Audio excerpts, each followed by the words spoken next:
Well, looky here. 2019 is beginning its releases. As usual, in January we get some shovelware to go with the aftertaste of the New Year's celebrations. I understand that Escape Room was officially the start of 2019, but I never cared too much about that film even to review it. Thus today, you are getting a double feature. Firstly, the American version of the French film, The Untouchables. I am relaxed! This is me being relaxed!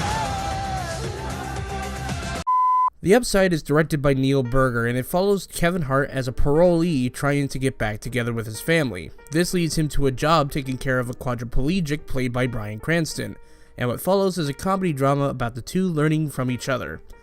I have to admit it, the trailer had me for a second.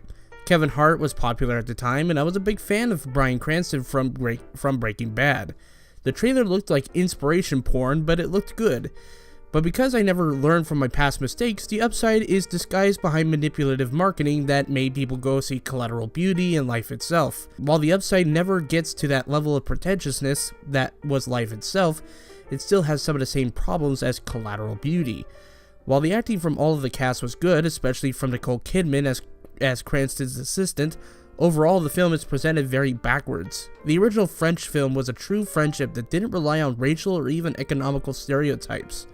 Here the film is portrayed very poorly. It makes it out like the only way to get out of poverty is to work solely for the rich, and if you don't, you must push drugs and illegal weapons. This is especially worrying for Kevin Hart's character, as he is depicted as a caring father amongst this sort of troubled crowd. The same stereotypes can be applied to Cranston's character, as he is portrayed as a near uncaring rich person, and the only reason why he hired Hart in the first place is due to Cranston's thinking he'd fail in his job.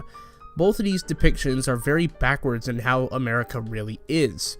But if this wasn't bad enough, recently with Kevin Hart having to go on an unjust apology tour for his outdated tweets and poor jokes about the LGBT community, the film has a scene with Kevin Hart being repulsed by the idea of putting a catheter in Cranston's penis.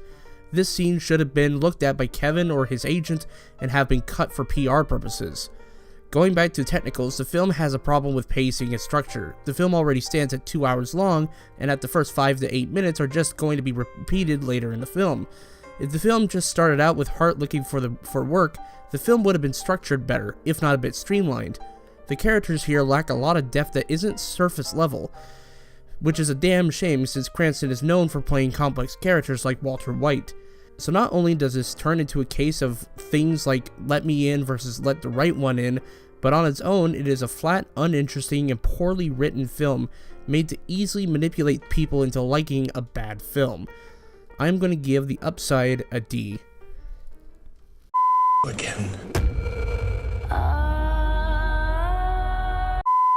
It looks like 2019 will be the year of Keanu Reeves, as Replicas is his first of 3 films in this year alone. Aside from this, he has John Wick Chapter 3, which, fingers crossed, that brings some badass fight sequences to the cinema this year, and he also has a secret role in the upcoming Toy Story 4. Unfortunately though, Replicas may have been a poor way to start out the new year. I feel like I should provide some context here. Originally the film was set to release fully in 2017, however, during its festival run at TIFF 2017, the film was bought by Entertainment Studios for $4 million. The film started principal photography in late summer 2016. I am not entirely sure what went wrong between the Entertainment Studio purchasing the film and this weekend, but this film just sucks. The idea of human cloning has been done to death in cinema ever since DALL-E was created. There are bad films like The Sixth Day, and there are good films like Black Mirror's Be Right Back, which I hold to being the best of this type of story. This film falls either in the middle of this spectrum or in the bad category. Replicas follows Reeves as he plays a scientist whose family is killed in an accident, whom Reeves brings back to life. At the same time, he has to keep this part of a secret or something terrible will happen. This film is the type of so bad it's good sci-fi schlock I am looking for nowadays. The premise alone was intriguing enough to get my wallet to the theater, but unfortunately some of the enjoyment of these so bad it's good films is that it has to have a sense of honesty in the attempt of filmmaking, and Replicas is not that fun. While I will say a lot of it is laughable, with Keanu Reeves attempting to either act happy or depressingly sad in the family death sequence, the acting here from 90% of the cast is either uninspired or bland. Reeves is enjoyable in that so bad it's good vibe like in Point Break, but he takes the role a little bit too seriously at times, which ruins the schlock tone of the film. When it comes to the filmmaking, a lot of this either feels amateur or overly produced. And what do you know, the film was produced by the producers of the first Transformer film. This could explain the excessive amounts of Dutch angles and some of the hyper-saturated shots. But what really ruins this film is the visual effects. The mapping sequences look really good with the brain sequences, but when it comes to the robot used in the film, it looks really bad. Sometimes it just looks like a piece of CGI ware just plastered on the screen, like you would find on YouTube on a green screen.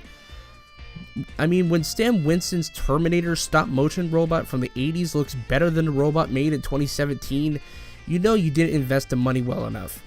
The sci-fi also doesn't work here, as by the end of it, the film's depiction of technology is purely magical. There are a lot of ideas that are brought up about the ethics of cloning and the corporate ownership of genetic patents, but all of this here are passingly mentioned.